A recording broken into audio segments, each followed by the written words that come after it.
إن الحمد لله نحمده ونستعينه ونستغفره ونعوذ بالله من شرور أنفسنا ومن سيئات أعمالنا من يهده الله فلا مضل له ومن يضلل فلا هادي له وأشهد أن لا إله إلا الله وحده لا شريك له وأشهد أن محمدا عبده ورسوله أما بعد فإن خير الحديث كتاب الله وخير الهدي هدي محمد صلى الله عليه وعلى آله وسلم وشر الأمور محدثاتها وكل محدثة بدعة وكل بدعة ضلالة وكل ضلالة في النار.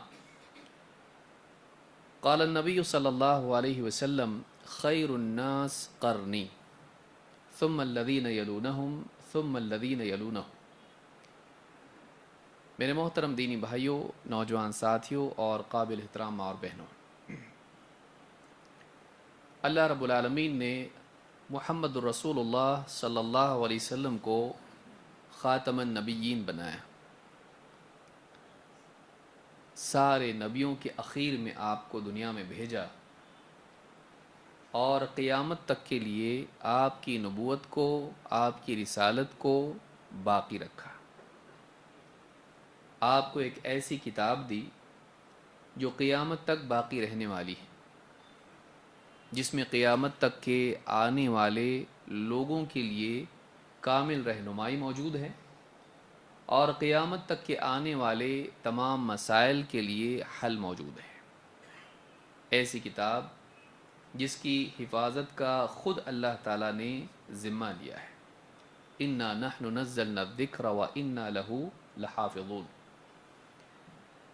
رسول اکرم صلی اللہ علیہ وسلم دنیا میں تشریف لائے، آپ کو نبوت ملی، رسالت عطا کی گئی، تو آپ نے اللہ کے حکم سے دین کی دعوت کا کام شروع کیا. لوگوں کو اسلام کی تعلیمات سے آشنا کرایا، ان کو اسلام کی دعوت دی.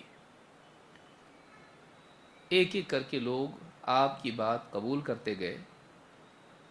ایک زمانے تک آپ نے مکہ میں دعوت دی. مکہ والوں نے آپ کا رہنا مشکل کر دیا، آپ کو اور آپ پر ایمان لانے والوں کو اذیت پہنچائی. اللہ کے حکم سے آپ مکہ سے مدینہ ہجرت کر کے گئے. آپ کے جانے سے پہلے پہلے مدینہ میں ایسے لوگ تیار ہو چکے تھے جو آپ کے استقبال اور آپ کی تعلیمات پر ایمان لانے والے اور آپ کی دعوت میں آپ کی مدد کرنے والے پہلے سے بن چکے تھے.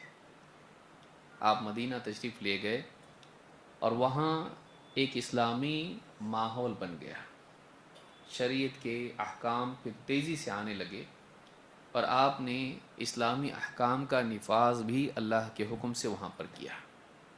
اسلامی قوانین کے اعتبار سے، اسلامی احکام کے اعتبار سے وہ پورا معاشرہ اور سماج چلنے لگا.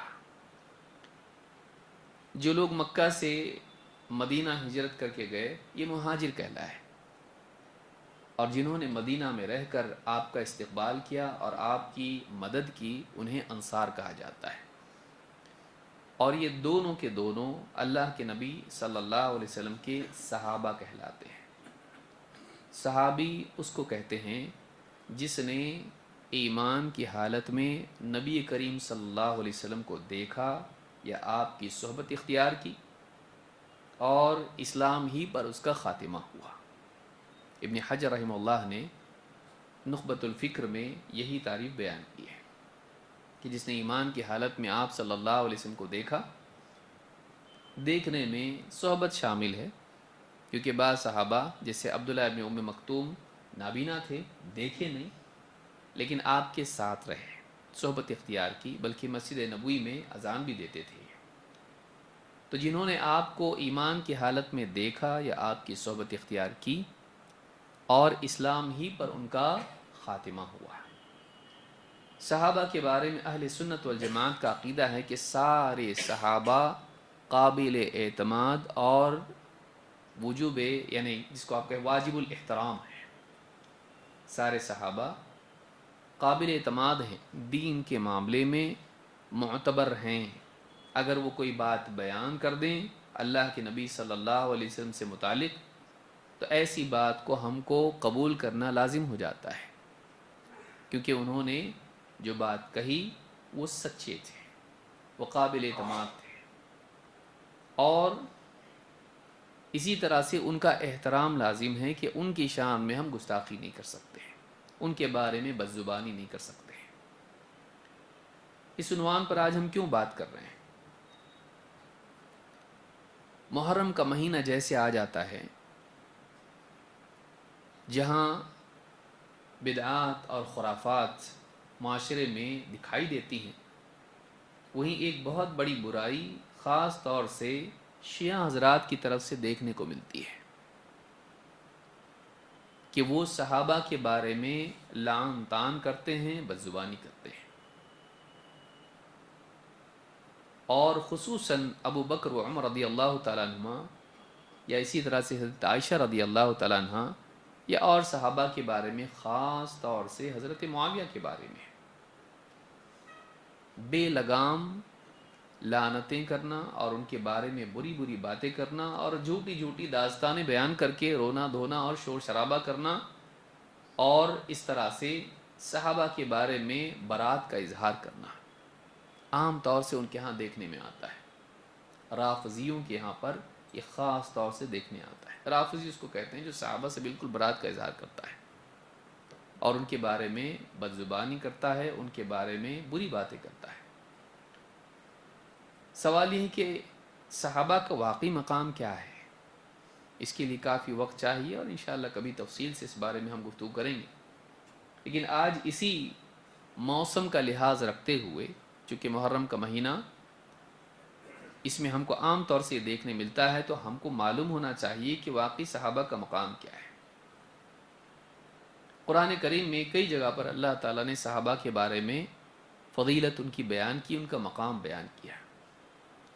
احادیث میں ہم دیکھیں گے نبی صلی اللہ علیہ وسلم نے مطلقاً اجمالاً سارے صحابہ کے بارے میں فضیلت بیان کی، اور ان کی شان میں گستاخی اور بدزبانی سے منع کیا، اور فرداً فرداً بھی، چاہے وہ گھرانے ہوں، قبیلے ہوں، یا خاندان ہوں، یا افراد ہوں، اللہ کے نبی صلی اللہ علیہ وسلم نے نام لے لے کر ان کی فضیلت بیان کی،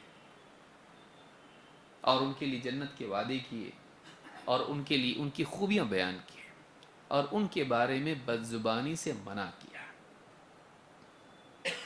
اور یہی طریقہ اہل سنت والجماعت کا تھا اور رہا ہے کہ صحابہ کے بارے میں وہ بدزبانی نہیں کرتے ہیں، ان کے بارے میں ایسی بات نہیں کرتے ہیں جس سے ان کا اعتماد ختم ہو، یا ان کا احترام ختم ہو، یا احترام کو ٹھیس پہنچے۔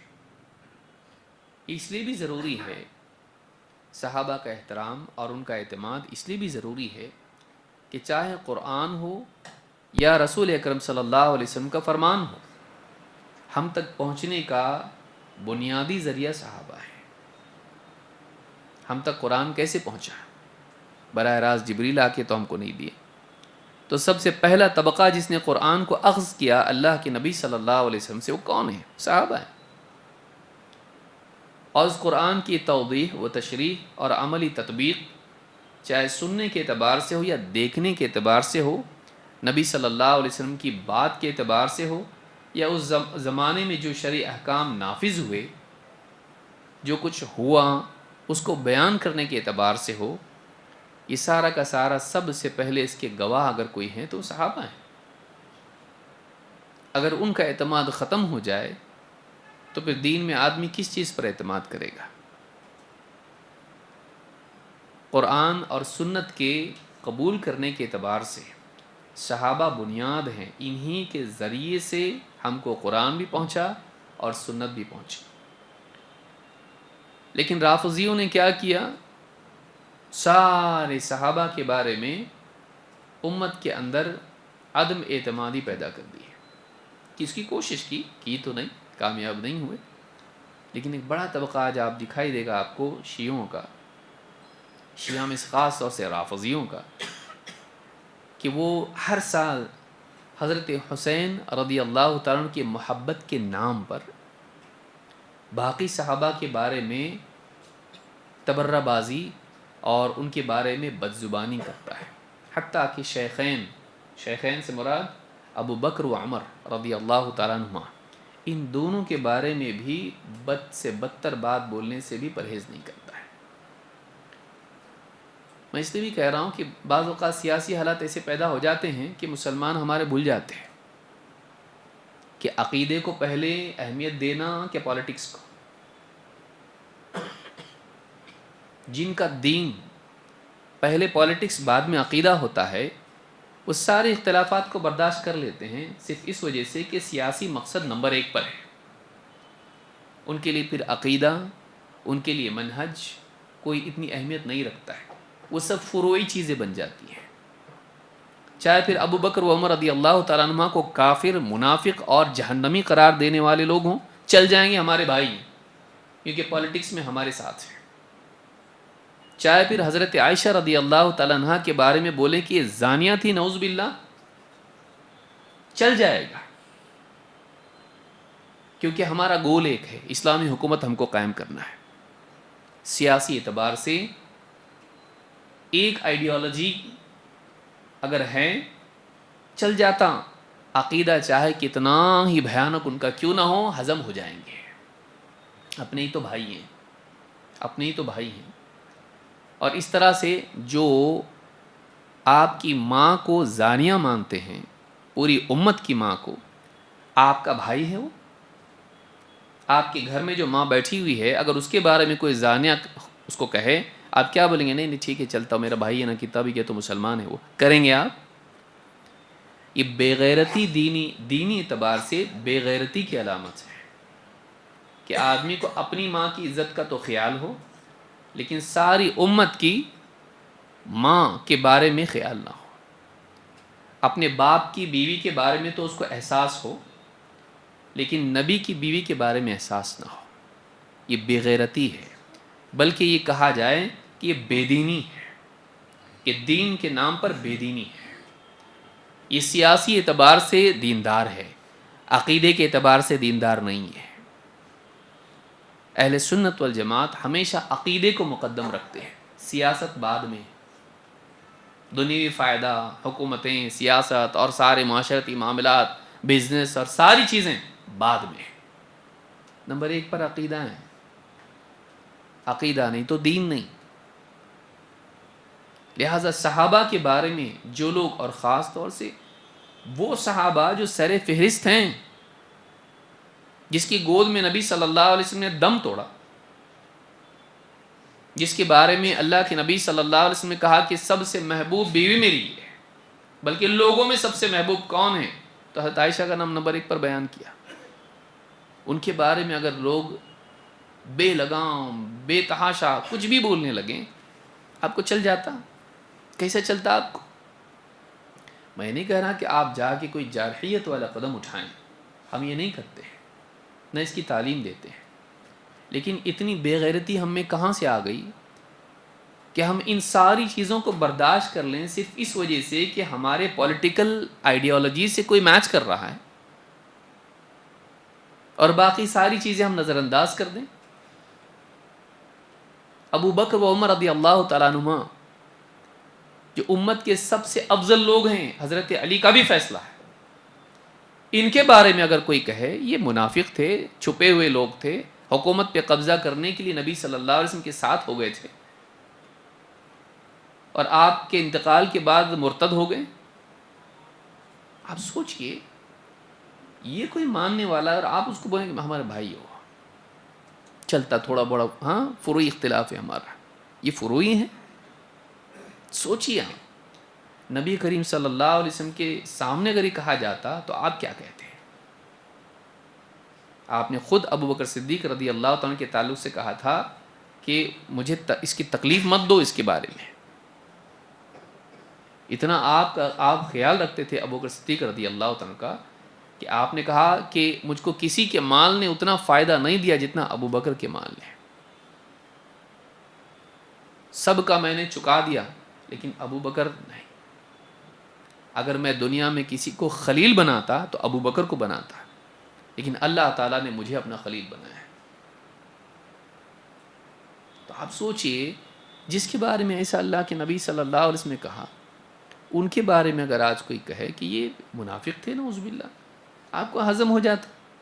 کیسا ہوتا؟ چلتا؟ آپ دیکھیے اخوانیت کے جراثیم اگر کسی کے اندر ہیں تو وہ یہی کہے گا چلتا، کتنا بھی کہ تو مسلمان ہے نا۔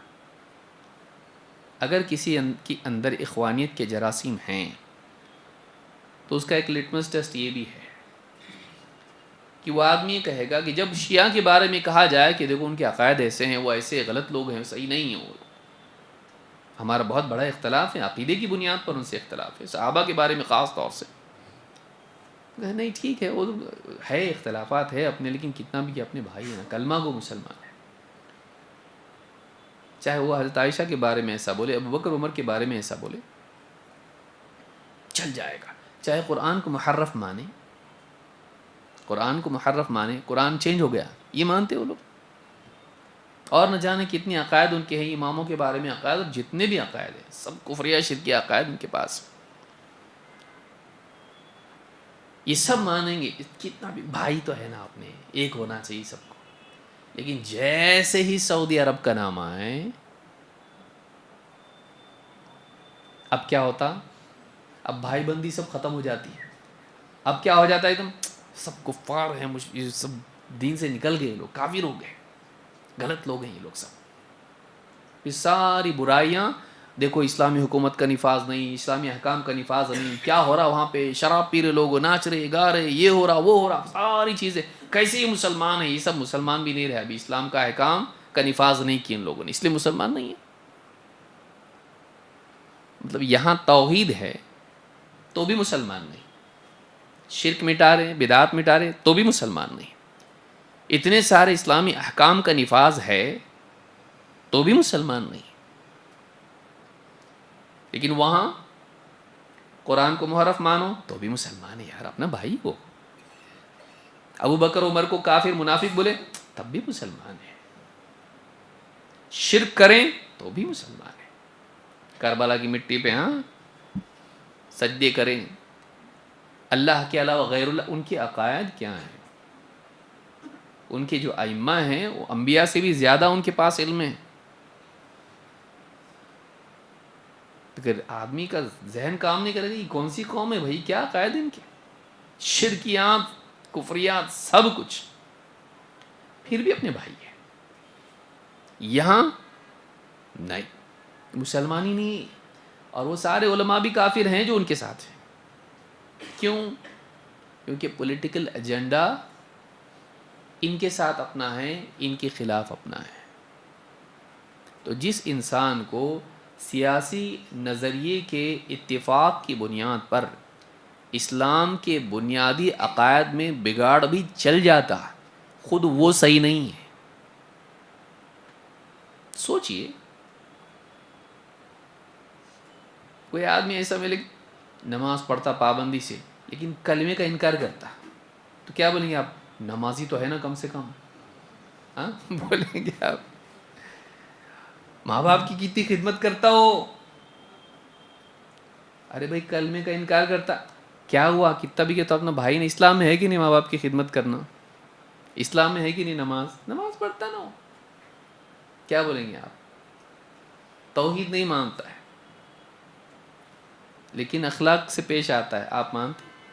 تو سیاسی نظریات ایک ہونے اور اسلام کے بنیادی عقائد میں اختلاف ہونے، بنیادی عقائد ہی ہے،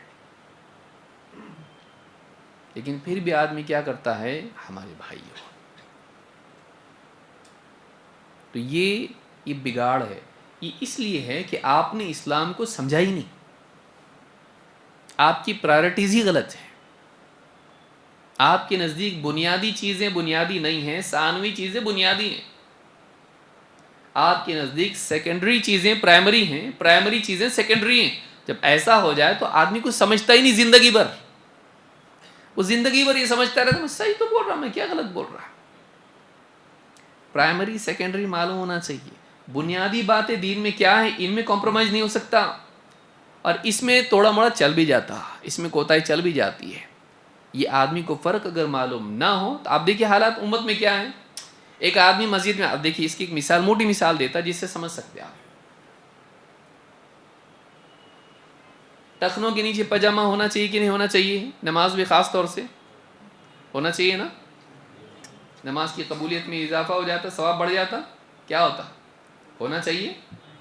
اور داڑھی غیر ضروری ہے کہ نہیں؟ قرآن میں نہیں ہے نا کہ ضروری داڑھی. یعنی علماء کی بات نہیں کر رہا میں، عوام کی بات کر رہا. علماء کے لیے ضروری ہے، اپنے لیے ضروری نہیں. ہاں داڑھی ضروری ہے. اللہ کے نبی صلی اللہ علیہ وسلم نے داڑھی بڑھانے کا حکم دیا، رکھنے کا نہیں.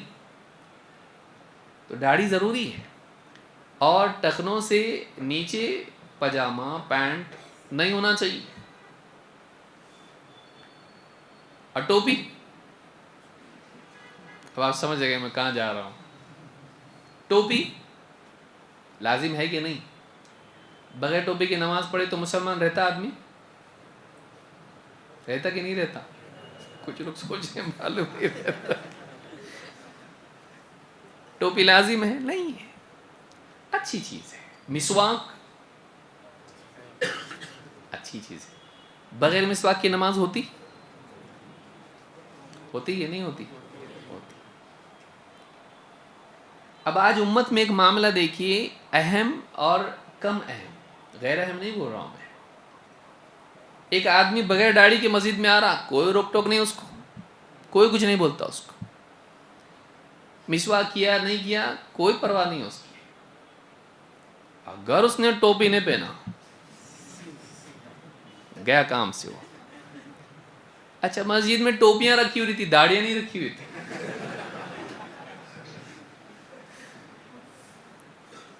ہاں آیا آدمی، چلو اپنے لگا کے اللہ اکبر. بعض میں دیکھ کون ہے یہ؟ ایک کل تو نہیں تھی تیرے کو داڑھی، آج کے سکے آگے اتنی بڑی. ہوتا ہے ایسا نہیں. کیوں؟ اس لیے کہ پرائرٹیز معلوم نہیں ہے. شرعی احکام میں یہ زیادہ اہم ہے، یہ چل جاتا ہے. اس میں بغیر مسواک کے ہو جاتا، کوئی مسئلہ نہیں ہے. لیکن ٹخنوں سے نیچے نہیں ہونا چاہیے، کیونکہ یہ ہر حال میں منع ہے. اللہ کے نبی صلی اللہ علیہ وسلم نے سختی سے اس کو کہا، ما اسفل من الازار من الکعبین من الازار ففی النار. جو ٹخنوں سے نیچے انسان کا پاجامہ لنگی یا جو بھی ہو وہ جہنم میں ہے. تو کتنا سخت ہے یہ، جہنم کی وہی ہے اس کے اوپر کہ ٹخنوں سے نیچے اگر چلا جائے انسان کا پاجامہ پینٹ یا لنگی یا جبہ تو اس کے لیے وعید کس چیز کی ہے؟ جہنم کی. لیکن ٹوپی نہیں پہن کے آیا نماز کے لیے تو جہنم ہے نہیں ہے. لیکن آج امت میں آپ دیکھیں گے بغیر ٹوپی کے کوئی نماز پڑھا تو سلام کے بعد کیسا دیکھتا آدمی اس کو؟ کہاں رہتا تو میں گھر میں رہتا ہوں، پیڑ پہ تھوڑی رہتا میں. ڈرتے ڈرتے وہ بیچارہ پہلی بار آیا نماز کو، اس کو نہیں معلوم پہننا چاہیے ٹوپی، بہت ضروری، یہ مسجد کا رول ہے یہ. ہاں تو آدمی یعنی اتنا غصے سے اس کو دیکھتا. لیکن یہی لڑکا داڑھی والا ہے، اس کو وہ بولتا کہ لڑکا اس کو پوچھے تمہاری داڑھی کہاں ہے، کیا جواب دے گا؟ اس گھر پہ ہے. تو اس کے نزدیک اس کی اتنی اہمیت نہیں ہے، اس کی اہمیت بہت زیادہ ہے. یہ الٹا ہو گیا دین کا معاملہ. سمجھ رہے ہیں کہ دین میں اہمیت والی چیزیں غیر اہم ہو گئی، اور اہمیت ہے لیکن اتنی زیادہ نہیں ہے، وہ بہت زیادہ اہمیت ہو گئی. گویا کہ اس کے بغیر آدمی کی نماز ہی نہیں ہوتی، بلکہ وہ بغیر ٹوپی کی مسجد میں انٹری کرنے لائق نہیں ہے. اور اس کا اہتمام اتنا ضروری سمجھا گیا کہ پیچھے خیراتی ٹوپیاں پوری رکھی ہوئی رہتی ہیں، پہنو اور آ کے نماز پڑھو. نہیں اگر کسی نے پہنا اس کی اویلیبلٹی کے باوجود تو لیٹ آنے والا دیکھتا، میں میری تو پہن رہا ہوں، 2-3 لوگوں کے سر پہ نہیں ہے تو ایک ایکسٹرا بھی لے کے آتا وہ اور آگے اس کے سر پہ رکھتا ہے نا. یہ میں فرضی چیز نہیں بول رہا ہوں، یہ اتنا اہم. یہی معاملہ یہاں ہوا ہے کہ آپ کے نزدیک عقیدے کی اتنی اہمیت نہیں ہے. ہاں حکومتی توحید آپ کے نزدیک بہت ضروری ہے. ہاں وہ توحید جو گورنمنٹ سے تعلق ہو وہ بہت پرائرٹی ہے. لیکن وہ توحید جو قبر پرستی سے تعلق رکھتی ہے آپ کے نزدیک وہ اس کی اہمیت اتنی زیادہ نہیں ہے. اس لیے آپ حکومت کے بارے میں تو پروٹیسٹ کرتے ہیں، لیکن درگاہ پہ کبھی پروٹیسٹ سمجھ رہے بات؟ میں نہ یہاں کی پروٹیسٹ کی بات کر رہا ہوں نہ وہاں کی، کدھر بھی مت جاؤ پروٹیسٹ کو. لیکن آپ دیکھیے کہ جو لوگ بھئی یہ کیسا غلط ہے نا، یہ اس کے خلاف بولنا چاہیے اپنے کو، نہیں بولیں گے تو اپن کیسے رہیں گے؟ مسلمان ہی نہیں رہیں گے. حق بات بولنا چاہیے. تو آدمی کیا کرتا ہے کہ فلاں ملک اور فلاں ملک اور فلاں ملک وہاں پر اسلامی قوانین کا نفاذ نہیں، تو اس کے خلاف انٹرنیٹ کا مجاہد بننا لازم سمجھتا اپنے اوپر. لیکن وہی آدمی، اس سے اگر کہا جائے کہ یہاں دیکھو قبروں کو پوجا جا رہا ہے، اس کا کیا؟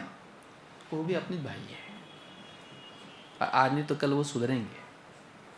تو اس کی حساسیت اتنی نہیں ہے اس کو. یہ ان لوگوں نے ذہن بگاڑا ہے جنہوں نے دین کے نام پر سیاسی دین کو پیش کیا. سید ابو العلا مودودی، حسن البنا، سید قطب اور اس طرح کی جتنے ان کی لائن میں ہیں، یہ سارے لوگ، انہوں نے امت کو یہ دیا، پرائمری گول سارے نبیوں کا اسلامی حکومت اور خلافت قائم کرنا تھا. حکومت قائم کرنا، حکومت الہیہ کا قیام. آپ بولیں گے صحابہ سے ادھر کیسے چلے گئے؟ نہیں، میں واپس آ رہا ہوں شیعہ سے، پھر واپس صحابہ کی طرف آ رہا ہوں. یہ عنوان بہت بڑا ہے، لیکن چونکہ یہ موسم ہے اس لیے میں اس کو ضروری سمجھتا ہوں بیان کرنا، کیونکہ دونوں چیزیں ایڈریس ہو رہی ہیں اس کے اندر. سیاسی معاملات بھی، جو انٹرنیٹ پہ سارے مجاہد بنے ہوئے ہیں، ہاں اتنی بہنیں اتنے بھائی سب لگے ہوئے ہیں نا اس کے اوپر، کہ 56 ملک ہیں، ہاں سب بہنیں ہیں، یہ ایک بھائی ہے دیکھو سب کی طرف سے لڑ رہا، جو 20 مہینوں سے خود بھی بہن تھا. یہ نہیں سوچے گا کوئی آدمی، ہے نا؟ جب بہن کو گھر میں گھس کے مارے تو بھائی بن گیا ہو. یہ ہماری جہالتیں ہیں کہ ہم کو معلوم ہی نہیں کہ عقائد کی اہمیت اسلام میں کیا ہے. ہم رات دن نیوز پیپر پڑھتے، قرآن و سنت نہیں پڑھتے. اس کا نتیجہ یہ ہے. کیوں ایسا؟ کیوں اتنے ہم لوگ اتنی نچلی سطح پہ کیوں آئے؟ کیونکہ ہمارے مطالعے میں اخبارات ہی ہیں. تو ہمارا سارا معاملہ مسلمانوں کے بارے میں جو کچھ بھی ہماری معلومات ہے، یا اسلام کے بارے میں جو کچھ بھی ہمارا سورس آف نالج ہے، وہ اخبارات ہیں. تو اخبارات میں کون سا مسلمانوں کے کیا حالات ہوں گے؟ پولیٹیکل حالات ہوں گے. وہ پرائیورٹی بن گئی ہماری. قرآن و سنت میں مسلمانوں کے عقیدے، عبادات، اخلاق، دنیا اور آخرت کے معاملات ہوتے ہیں. وہ ہم چونکہ ہمارے مطالعے میں لگاتار رہتا نہیں، تو وہ اپنی سیکنڈری چیزیں ہو گئی، وہ پرائیورٹیز نہیں رہی ہماری. پھر ہم ہمیشہ دیکھتے ہیں سیاسی معاملات کو. اور یہی وہ لوگ ہیں، سید ابو العلا مودودی ہیں اور اس طرح کے جتنے لوگ ہوں، یہی وہ لوگ ہیں جنہوں نے امت کی تو تکفیر کی، لیکن شیعہ سے گلے ملے. آپ دیکھیں شیعہ کے بارے میں ہمیشہ اخوانی کو نرم گوشہ رہے گا، نرم نرم رہے گا، ایک دم پیارے پیارے بھائی. ہاں 50 خون معاف ان کے، بڑی بڑی غلطیاں ان کی معاف، عقیدے میں بھینکر گناہ، میں ہندی بول رہا ہوں تاکہ اس کی اہمیت سمجھے آپ کو، بھینکر بھیانک گناہ چل جاتے، یا نہیں چلتا. اور اس میں صحابہ کے بارے میں یہاں تک بعض اوقات آدمی بولتا صحابہ کو کافر بولنا کوئی اتنی بڑی بات تھوڑی نہ ہے. ہاں چل جاتا تجھ کو یہ. قرآن کریم میں اللہ تعالیٰ نے فرمایا ان اللہ یأمرکم ان تذبحوا بقرہ، اللہ تعالیٰ تم کو حکم دیتا ہے کہ تم کیا ذبح کرو؟ بقرہ. شیعہ نے اس کی تفسیر میں کیا کہا؟ اس میں بقرہ سے مراد عائشہ ہے. اللہ کی لعنت و جھوٹوں پر. قرآن پر جھوٹ ہے نا. موسیٰ علیہ السلام پہ نازل ہوئی آیت بھائی، ان کے بارے میں تھا یہ، ان کو حکم آیا تھا اللہ کی. وہاں کہاں عائشہ رضی اللہ عنہ کہاں تھی؟ ان کا اس کی تفسیر آج بھی لکھا ہوا ان کے یہاں پہ، آج بھی وہ مانتے ہیں اس چیز کو. بتائیے کیا ہے یہ؟ تو قرآن اور سنت کا علم نہ ہونا اور رات دن سیاسی ڈسکشن میں مبتلا رہنا، اس کا نتیجہ کبھی اچھا نہیں نکلتا. لکھ کے رکھو اس کو. جن لوگوں کا دین سیاسی بنیادوں پر ہو وہ ہمیشہ غلطی کریں گے. اس لیے اصل ہم کو کتاب صحابہ کے بارے میں یاد رکھیے، اس لیے میں یہاں آ رہا ہوں. ابھی سیاست، ہسٹری، پالیٹکس، اہل سنت والجماع اور شیعہ یا رافضی خاص طور سے، ان دونوں کے بیچ میں صحابہ کے باب میں ایک بنیادی فرق ہے کہ صحابہ کے بارے میں کیا رائے قائم کرنا چاہیے. اہل سنت والجماعت کا مدار کتاب و سنت ہے.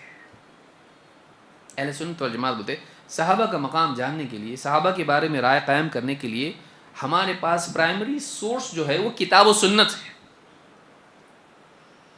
شیعہ کیا کرتے ہیں؟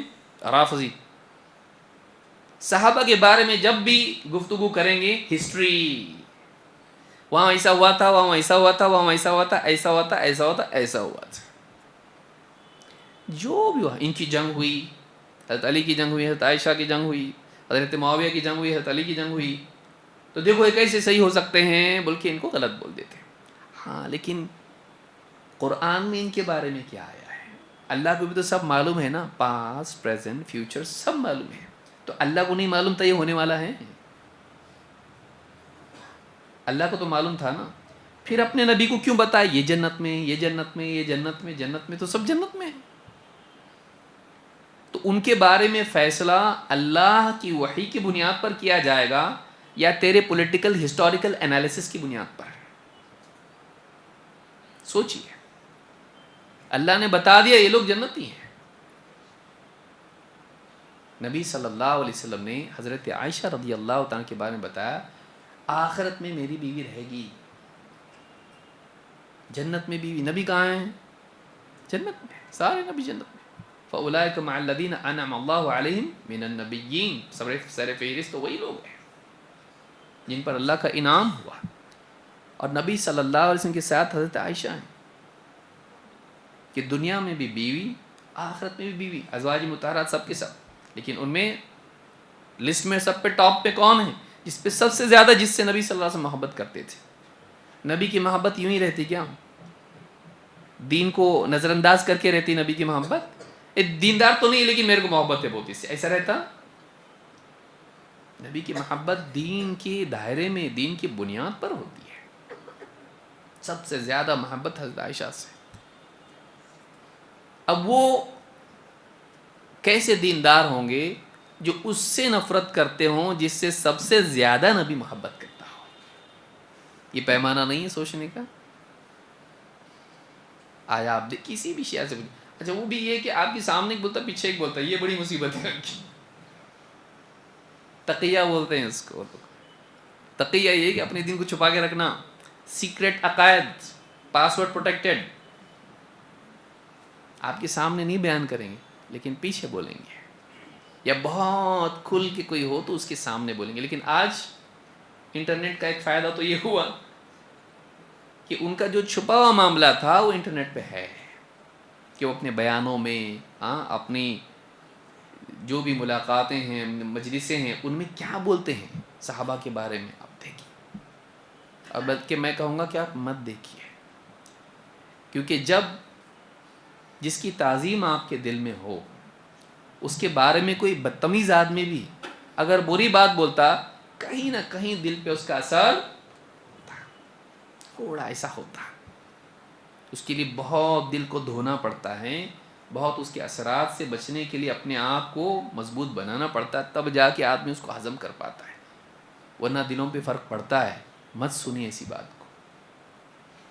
بھائی کوئی اپنوں کے بارے میں، ماں کے بارے میں، باپ کے بارے میں، بھائی کے بارے میں، بہن کے بارے میں، بیوی کے بارے میں، آپ کے گھر والوں کے بارے میں کوئی کچھ بول دیا غلط، اس کا اثر دل پہ نہیں پڑے گا؟ تکلیف ہوگی نا اندر سے. تو صحابہ کے بارے میں بھی جس طرح کی باتیں آدمی سنتا ہے، پڑھتا ہے، بعض اوقات میں تو دیکھ رہا، میں تحقیق کر رہا یہ لوگ کیا بولتے ہیں، لیکن کرتے کرتے کرتے کرتے کہ بعض اوقات کہیں نہ کہیں جراثیم، وائرس گھس جاتا ہے. اور ایسا ہوتا ہے، ہم نے دیکھا ہے ایسا لوگوں کو. نہیں کرنا، دور رہنا. تو یہ جو مہینہ محرم کا ہے اس میں باقی بہت سارے محرمات ہوتے ہیں، لیکن ایک بڑی چیز اس میں یہ بھی ہوتی ہے کہ اس میں خاص طور سے رافضی صحابہ کے بارے میں بدزبانی کرتے ہیں. ہمارے دل میں صحابہ کا احترام ہونا چاہیے. قرآن کریم میں کئی جگہ پر اللہ تعالیٰ نے صحابہ کے بارے میں بیان کیا ہے. ان میں سے ایک مقام سورہ فتح کی آیت نمبر 29 ہے. میں شارٹ میں آیت کا ترجمہ کر دوں گا کیونکہ وقت ہمارے پاس اتنا نہیں ہے. شیخ آ جائیں گے تو انشاءاللہ میں رک جاؤں گا. آگے تھوڑا آگے آ جائیے. آپ لوگوں کو بول رہا ہوں. تھوڑا سا آنے والوں کے لیے جگہ بنائیے. حدیث میں خیر المجالس اوسعها، بہترین مجلس وہ ہیں جن میں آنے والوں کے لیے وسعت پیدا کی جائے. اللہ تعالیٰ قرآن کریم میں فرماتا ہے محمد الرسول اللہ. اس کی تفسیر انشاءاللہ کئی تفصیل سے ہم کبھی کسی اور درس میں کریں گے کہ اس کو بہت وقت چاہیے. اللہ تعالیٰ فرماتا ہے محمد الرسول اللہ، محمد صلی اللہ علیہ وسلم اللہ کے رسول ہیں. والذین معہ، اور جو ان کے ساتھ ہیں. محمد صلی اللہ علیہ وسلم کے جو لوگ ساتھ ہیں، کون ہیں یہ لوگ؟ شیعہ، صحابہ. والذین معہ، جو ان کے ساتھ ہیں. اشداء علی الکفار رحماء بینہم، یہ کفار کے مقابلے میں سخت ہیں لیکن آپس میں ایک دوسرے پر بڑے رحیم ہیں. کفار پر کیا ہیں؟ سخت، ان کے مقابلے میں اسٹرانگ ہے ایک دم. لیکن آپس میں ایک دوسرے کے لیے کیسے؟ آپس میں کس کے لیے؟ مطلب کفار اگر کٹ کر دیے تو کون بچے؟ شیعہ، صحابہ بچے، مسلمان. یہاں پر وصف جو بیان کیا گیا ہے کون سا ہے؟ کفار. کفار کے بالمقابل کیا ہوتا ہے وصف؟ مؤمنین، کفر کرنے والے، ایمان والے. تو کفار کے لیے کیسے ہیں وہ لوگ؟ سخت ہیں. آپس میں ایک دوسرے کے لیے کیسے ہیں؟ تو کفار کے علاوہ بچے کون؟ ایمان والے. تو یہ کون ہے؟ ایمان والوں میں آتے کہ کفار میں آتے؟ ہاں. تو اللہ نے ان کو پتا کفار کے مقابلے میں سخت ہے کا مطلب اللہ نے خود ہی کاٹ دیا ان کو کفار سے. پھر وہ لوگ جو صحابہ کو کفار کہیں وہ کیسے لوگ ہوں گے؟ اشداء علی الکفار، اللہ تعریف بیان کرتے پہلی بات بیان کرتا ہوں یہ جو نبی کے ساتھ ہیں وہ کفار پر سخت ہیں. تو اللہ نے پہلے ہی حصے میں ان کو اہل کفر سے کاٹ دیا. یہ کفار میں نہیں ہے بلکہ یہ لوگ دین کے بارے میں اتنے غیرت مند ہیں کہ کفار کے مقابلے میں نو کمپرومائز لوگ ہیں. یہ ہم کمپرومائز نہیں کرتے، غلط ہے. کفر سے ان کو نفرت ہے. اشداء علی الکفار رحماء بینہم. اشداء علی الکفار کا یہ مطلب نہیں کہ کفار پر، غیر مسلموں پر ظلم کرتے ہیں وہ نہیں، لیکن ان کے ساتھ کمپرومائز نہیں کرتے ہیں. دین کے معاملے میں سخت ہے، ایک دم سٹرن ہے، ایک دم بالکل اسٹرکٹ ہے وہ. اشداء علی الکفار. آپس میں ان کا رشتہ کیسا ہے ایک دوسرے کے لیے؟ رحماء بینہم، آپس میں ایک دوسرے کے لیے بڑے رحم کرنے والے ہیں، ایک دوسرے پر رحم کرتے ہیں. تو ان میں شدت بھی ہے لیکن ان میں کیا ہے؟ رحمت بھی ہے. ایک ہی انسان میں دونوں ہوتا ہے کیا؟ ہاں، جب وہ باوصول ہوتا ہے تو ایسا ہوتا ہے. یہاں ایسا رہنا ہے، یہاں ایسا رہنا ہے. وہ انسٹنکٹیو نہیں ہے کہ ان کی جبلت اور مزاج کے حساب سے نہیں ہے. وہ دین کی وجہ سے ہے کہ ہم کو یہاں سخت رہنا ہے تو سخت رہیں گے، یہاں ہم کو نرم رہنا ہے تو ہم نرم رہیں گے. آپس میں ایک دوسرے کے لیے بڑے رحیم ہیں. تو یہ کیا ہوا؟ یہ چیز ایمان کی پختگی کی وجہ سے. حدیث میں اللہ کے نبی صلی اللہ علیہ وسلم فرماتے ہیں اوثق عر الایمان الحب فی اللہ والبغض فی اللہ. ایمان کی سب سے مضبوط گرہ، گانٹھ، اللہ کے لیے محبت اور اللہ کے لیے نفرت اور دشمنی. جب یہ چیز انسان میں پیدا ہو جائے کہ اس کی محبتیں، اس کی نفرتیں اللہ کی بنیاد پر ہوں، ذاتی بنیاد پر نہیں، خاندانی بنیاد پر نہیں، فائدے اور نقصان کی بنیاد پر نہیں، قوم کی بنیاد پر نہیں، اللہ کی بنیاد پر ہوں، یہ سب سے مضبوط ایمان والا آدمی ہے. ایمان کا مضبوط حصہ یہ ہے. اللہ نے وہی ان کے بارے میں بیان کیا. صرف یہ نہیں کہ وہ کفار پر سخت ہیں، بلکہ ان کا حال یہ ہے کہ ان کا ایمان بڑا پختہ ہے. یہ چیز ان کے اندر موجود ہے کہ یہ کفار کے لیے سخت ہیں اور آپس میں ایک دوسرے کے لیے رحیم. نمبر 2، اب یہ وہ ایمان کے بعد عبادت میں مجاہدہ اور اخلاص. عبادت کا کمال کیا ہے کہ اس میں 2 چیزیں جمع ہو جائیں. ایک، عبادت تھوڑی موڑی نہ ہو، مجاہدہ اس کے اندر ہو. اور 2، خالی مجاہدہ نہ ہو بلکہ وہ اللہ کے لیے ہو. مجاہدہ اور اخلاص جب کسی عمل میں جمع ہو جائے تو اس میں کمال پیدا ہوتا ہے اور کامیابی نصیب ہوتی ہے. اللہ نے صحابہ کے بارے میں بیان کیا. اللہ نے فرمایا تراہم رکعا سجدا یبتغون فضلا من اللہ ورضوانا. تو انہیں دیکھے گا کہ وہ رکوع میں ہیں، سجدے میں ہیں، اللہ کا فضل اور اس کی رضا کی تلاش میں ہے، اس کی طلب میں ہے. تو انہیں رکوع سجدے میں پائے گا. جب تو انہیں دیکھے گا ان کی تنہائی کے حالات میں، گھروں کے اندر، بلکہ مساجد میں بھی، تو انہیں رکوع سجدے میں پائے گا. رکوع اور سجدہ جھکاؤ ہے، اور اللہ کے آگے جھکنا، بندگی، عبادت گزاری، ان کی زندگی میں نماز جیسا عمل پابندی سے سب کے اندر ہے. سارے اعمال میں سب سے افضل عمل کیا ہے ایمان کے بعد؟ وَاعْلَمُوا أَنَّ خَيْرَ أَعْمَالِكُمُ الصَّلَاةُ. تمہارے سارے اعمال میں سب سے بہترین عمل نماز ہے. سب سے پہلے کیا پوچھا جائے گا قیامت کے دن؟ کس کے بارے میں؟ نماز کے بارے میں. تو اللہ نے ساری عبادات میں سب سے افضل عبادت کے بارے میں بتایا. اس کا بڑا اہتمام ان کی زندگی میں، فرائض ہی نہیں نوافل میں بھی، کہ تو ان کو دیکھے گا تو اس حال میں دیکھے گا کہ رکوع میں ہیں، کوئی رکوع میں ہے، کوئی سجدے میں ہے. اور نماز کا اہتمام ان کی زندگی میں ہے، لیکن اسی کے ساتھ ساتھ وہ نماز دکھاوے کی نہیں. یہ لوگ منافق بولتے ہیں. منافقین کی نماز کے بارے میں کیا کہا اللہ تعالیٰ نے؟ ہاں، یراؤون الناس. 2 چیزیں بیان کی اللہ نے. ان المنافقین یخادعون اللہ وهو خادعهم. منافقین اللہ کے ساتھ دغا بازی کرتے ہیں جبکہ اللہ انہیں دھوکے میں رکھے ہوئے ہے، اپنے انجام سے غافل ہے. اور یہ سمجھ رہے ہیں ہم کو کوئی دیکھتا نہیں، پہچان نہیں جائیں گے ہم. وَإِذَا قَامُوا کیا کہا؟ وَإِذَا قَامُوا إِلَى الصَّلَاةِ قَامُوا كُسَالًا. وہ جب نماز کے لیے اٹھتے ہیں سستاتے ہوئے، کسمساتے ہوئے، بوجھل بن کر. کیونکہ انوانٹیڈ عمل ہے، یہ انڈیزائرڈ چیز ہے، پسند نہیں ہم کو نماز، لیکن پھر بھی نماز پڑھنا پڑے گا، نہیں تو نام خراب ہوگا اپنا. ہٹ لسٹ میں آ جائیں گے، ریڈ لسٹ میں آ جائیں گے، انڈر لائن کیا جائے گا ہمارا نام، یہ نماز کو نہیں آتا ہے. وَإِذَا قَامُوا إِلَى الصَّلَاةِ قَامُوا كُسَالًا. نماز کے لیے اٹھتے ہیں لیکن بڑے بوجھل بن کے، نہ چاہتے ہوئے. نمبر 1. نمبر 2، یراؤون الناس. لوگوں کو دکھاوا کرتے ہیں. تو عمل سے نفرت نہیں کرنا ہے ہم کو، شوق نہیں اس کا. اور 2، اس میں اخلاص نہیں ہونا، دکھاوے کے لیے پڑھنا. اس کا بالکل الٹا اللہ نے ذکر کیا ان کے بارے میں. کیا کہا کہ تو ان کو دیکھے گا تو رکوع میں ہے، سجدے میں ہے، یعنی نماز ان کی زندگی کا خاص عمل ہے، منافقین کا نہیں ہے.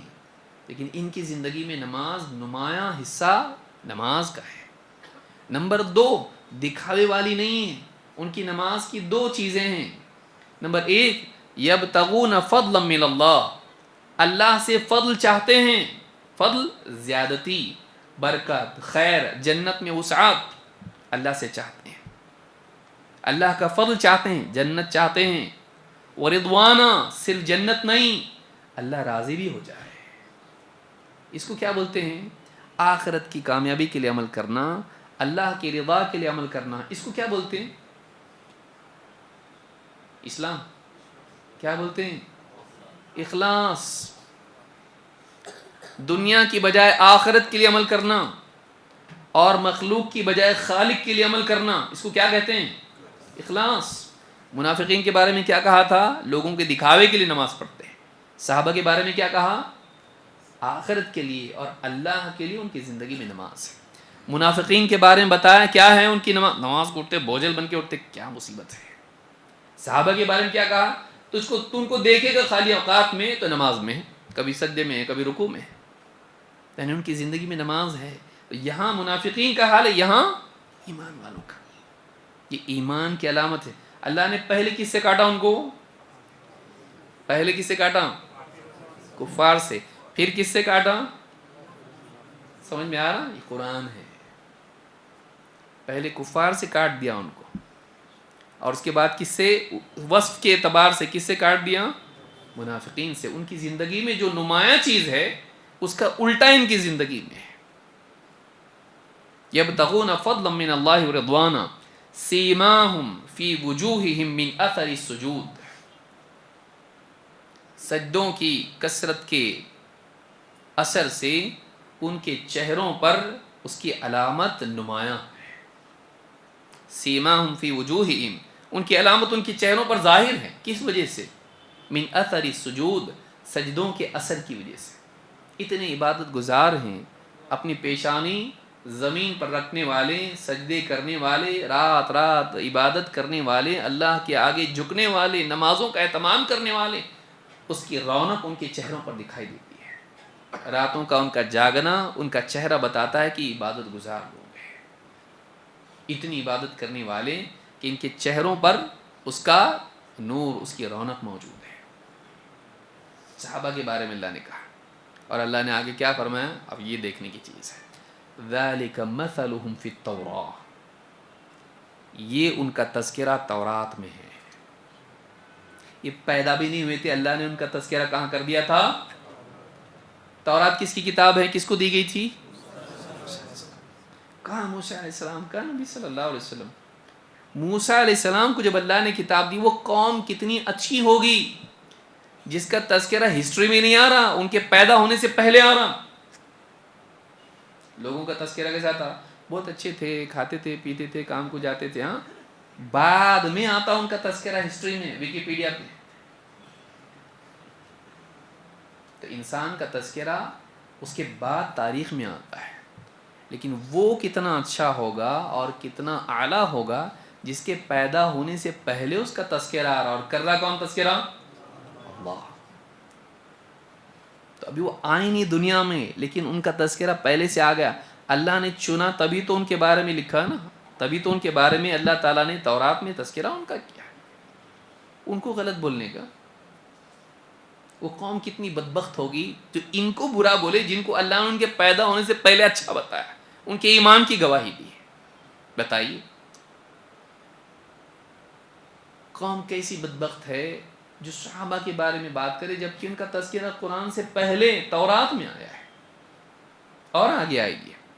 وَمَثَلُهُمْ فِي الْإِنْجِيلِ، صرف تورات میں نہیں آیا ان کا تذکرہ. اور ایک کتاب ہے، کیا نام ہے اس کا؟ کس کو دی گئی وہ؟ موسیٰ و عیسیٰ. وَمَثَلُهُمْ فِي الْإِنْجِيلِ، اور ان کا تذکرہ انجیل میں ایسے ہے. کیا؟ كَزَرْعٍ أَخْرَجَ شَطْأَهُ، کہ جیسے ایک کھیتی جس سے اس کی کونپل نکلی. پودا نکلتا ہے تو کیسا رہتا ہے؟ ایک دم کمزور، زمین سے ہاں پھاڑ کے چھوٹا سا نکلتا ہے اور کونپل اس کی نکلتی ہے. کزرع اخرج شطأہ، کہ جیسے کوئی کھیتی ہو اس سے اس کی ایک کونپل اکوا اس میں سے نکلا. فآزرہ، تو اس نے اس کو پختگی دی. فاستغلظ، تو مضبوط ہو گیا. فاستوى علی سوقی، تو اپنی ساق پر وہ کھڑا ہو گیا. چھوٹا سا پودا زمین سے نکلتا، نرم نازک، ڈرا ڈرا، ہاں ایک دم چپ چاپ نکلتا رات کے اندھیر میں، دن کے اجالے میں، کمزور سے، لیکن پھر دھیرے دھیرے دھیرے مضبوط ہونا شروع ہو جاتا ہے. وہی جو ایک چھوٹی سی اندر سے کوپل نکلی تھی، بڑھتے بڑھتے بڑھتے بڑھتے ایک تنا، اور بڑھتے بڑھتے ایک پیڑ اور شاخیں اس کی بن جاتی ہے. فاستغلظ فاستوى علی سوقه یعجب الزراع لیغیظ بهم الکفار. یہ یاد رکھنے کی چیز ہے. یعجب الزراع، کھیتی کرنے والوں کو، زراعت کرنے والوں کو خوش کر دیتا ہے، تعجب میں ڈال دیتا ہے، کتنا اچھا. اور اللہ فرماتا ہے لیغیظ بهم الکفار، اور تاکہ اللہ تعالیٰ اس کے ذریعے سے، ان کے بہم، صحابہ کی طرف اشارہ ہے کیونکہ انہی کے بارے میں بات ہو رہی ہے. لیغیظ بهم الکفار، تاکہ اللہ ان کے ذریعے کفار کو غصہ دلائے، چڑ دلائے ان کو. کن کے ذریعے سے؟ کہ دیکھو پہلے کتنے کمزور تھے، اور کتنے ہاں لٹے پٹے، کتنا ان کے اوپر ظلم زیادتی ہے، کہیں سے کچھ بھی نہیں تھے یہ لوگ، چھپ چھپ کے دین کی دعوت دیتے تھے، چھپ چھپ کے عمل کرتے تھے. پھر کیا ہوا، ہجرت کر کے گئے اور وہاں جو ان کی قوت بنی، پھر اس کے بعد نبی صلی اللہ علیہ وسلم کی وفات کے بعد پھر اتنی حکومت صاحب. آپ کے زمانے میں اللہ نے خود صحابہ کو قوت دی اور مسلمانوں کو قوت دی، اور ان کے ذریعے دین کو اللہ نے طاقت دی، اور دین کے ذریعے ان کو قیمتی بنایا. تو ان کو دیکھ کے کہ کیسی تھے اور دیکھو کیسے ہو گئے، کتنے بڑے ہو گئے لوگ، کتنی طاقت آ گئی ان کے پاس، سیاسی طاقت بھی آ گئی، دینی قوت تو تھی، سیاسی قوت بھی آ گئی ان کے پاس. ان کو دیکھ کر اللہ تعالیٰ دکھا کے ان کو کس کو چڑ دلاتا. امام مالک اس سے استدلال کرتے ہیں کہ جو شخص صحابہ سے چڑے وہ کافر ہے، کہ اللہ نے کفار کا حال بیان کیا کہ ان سے چڑنے والا کون ہوگا، مسلمان نہیں ہوگا. لیغیظ بہم الکفار. اور یعجب الزراع کہ نبی صلی اللہ علیہ وسلم ان کو دیکھ کر، جس نے وہ پودا لگایا ہے، جس نے وہ کھیتی کی ہے، اس کو دیکھ کے کیا ہوتا ہے، خوش ہوتا ہے. آخری وقت میں نبی صلی اللہ علیہ وسلم جب آپ کی وفات ہوئی، آخری مرتبہ صحابی کہتے ہیں کہ آپ مسجد میں نہیں آ پائے، اور اس وقت میں ابو بکر صدیق رضی اللہ عنہ کو آپ نے امام بنایا اور وہ نماز پڑھا رہے تھے. آپ نے پردہ ہٹا کے دیکھا، اور صحابی کہتے ہیں کہ ہم لوگ سب نماز میں تھے اور آپ ہم سب کو دیکھ کے مسکرائے، اور پھر آپ نے پردہ چھوڑ دیا، اور اس کے بعد آپ کو ہم نہیں دیکھ پائے، آپ کی وفات ہو گئی. آخری وقت میں نبی صلی اللہ علیہ وسلم جو نظر بھر کے صحابہ کو دیکھا، کیسے تھے، ناراض تھے، خوش تھے. یعجب الزراع کہ ان کو دیکھ کے آپ خوش ہوتے ہیں. اللہ تعالیٰ نے صحابہ کو ایسا بنایا کہ نبی صلی اللہ علیہ وسلم خود ان سے محبت کرتے تھے اور خوش ہوتے تھے، اور اللہ ان سے راضی، رضی اللہ عنہ ورضوا عنہ. تو کہا وعد اللہ الذین آمنوا، وعد اللہ الذین آمنوا وعملوا الصالحات منہم مغفرۃ واجر عظیم. اللہ تعالیٰ نے ایمان والوں سے اور عمل صالح کرنے والوں سے مغفرت اور اجر عظیم کا وعدہ کر رکھا ہے. یہاں منہم ابن کثیر رحمۃ اللہ علیہ فرماتے ہیں جنس کے لیے ہے، یعنی کہ ان میں سے جو ایمان لائے اور نیک عمل کرے ان کے لیے وعدہ ہے، یہ نہیں ان سے، کیونکہ من عربی زبان میں بعض اوقات جنس کے لیے بھی آتا ہے، سب کو انکلوڈ کرنے کے طور پر بھی ہوتا ہے. جیسے اللہ نے قرآن کریم میں فرمایا وَاجْتَنِبُوا الرِّجْسَ مِنَ الْأَوْثَانِ، تو یہاں کیا بولیں گے، جو بت، ہاں اوثان میں سے، بتوں میں سے بعض سے بچو جو نجس ہیں، کہ سب سے بچو. ہاں تو یہاں من سب کے لیے آتا، کبھی کبھی سب کو انکلوڈ کرنے کے لیے بھی من ہوتا ہے، اس کو یاد رکھیں. تو کوئی اس میں سے یہ نقطہ نہ نکالے کہ سب کے لیے نہیں ہے یہ، تو کہتے ہیں کہ سب کے لیے. کیوں کہ شروع سے سب کے لیے آ رہا نا، والذین معہ بعضهم آرام، جو تھوڑے لوگ ان کے ساتھ ہیں نہیں، بلکہ سب کے لیے وعدہ ہے. سب کا ذکر تورات میں ہے، سب کا ذکر انجیل میں ہے. تو آخر میں جو بات بیان کی جا رہی وہ بھی کس کے لیے ہے، سب کے لیے ہے. تو اللہ تعالیٰ نے فرمایا کہ جو لوگ ایمان لائے، یہ صحابہ جو ایمان لا چکے ہیں اور نیک اعمال کرنے والے ہیں، ان سب کے لیے اللہ تعالیٰ نے دو چیزوں کا وعدہ کیا، ایک مغفرت کا اور دوسرے اجر عظیم کا. جو بھی کمی کوتاہی انسان سے بشری تقاضوں کے تحت ہوتی ہے، ان سب کی مغفرت کا اللہ نے وعدہ کیا ہے. اللہ نے تو مغفرت کر دی، لیکن قوم مغفرت کر دی، قوم معاف کر دی نہیں. ہر محرم میں لعنتیں کرتی صحابہ کے اوپر. بتائیے اس سے بدبخت کون ہوگا کہ جس کے لیے اللہ نے مغفرت کا وعدہ کیا ہے، یہ ان کو ان کی جو بھی بشری کوتاہیاں کمیاں جس سے بھی ہوتی ہے، ہر انسان سے ہوتی ہیں، کیوں نہیں ہوگی. انبیاء کے بارے میں ہمارا عقیدہ ہے کہ ان سے کوئی کوتاہی نہیں ہوتی، لیکن باقی سارے صحابہ کے بارے میں اہل سنت والجماعت کا عقیدہ ہے وہ بھی انسان تھے، کمی کوتاہی ہر ایک سے ہوتی، لیکن اللہ نے ان کے لیے کیا کیا ہے، ان کا تذکرہ کر کے ان کی مغفرت کر دی ہے اور ان کے لیے اجر عظیم کا وعدہ کر دیا ہے. صرف اتنا نہیں کہ جو کمیاں ان سے رہ گئیں اللہ تعالیٰ نے ان کے لیے مغفرت کا وعدہ کیا ہے، بلکہ جو خیر انہوں نے کی، جو نیک کام کیے، چھوٹا موٹا وعدہ نہیں ہے اس کے لیے. کیسا وعدہ ہے، اجر عظیم، ایک عظیم اجر ان کے لیے ہے. اور ان کے بارے میں پھر یہ لوگ کہنے لگے کہ یہ مسلمان ہی نہیں تھے، نعوذ باللہ. تو یہ کتنی بدبختی کی بات ہے. اللہ رب العالمین ہم سب کو سمجھ عطا فرمائے. اور صحابہ کا مقام سمجھنے کی توفیق دے، اور ایسے تمام لوگوں سے دور رہنے کی توفیق عطا فرمائیں کہ جو لوگ صحابہ کے بارے میں بدزبانی کرتے ہیں۔ اللہ تعالی ہم سب کو ایسی دینی مجالس میں بار بار آنے کی توفیق عطا فرمائے۔ اقول ھذا واستغفر اللہ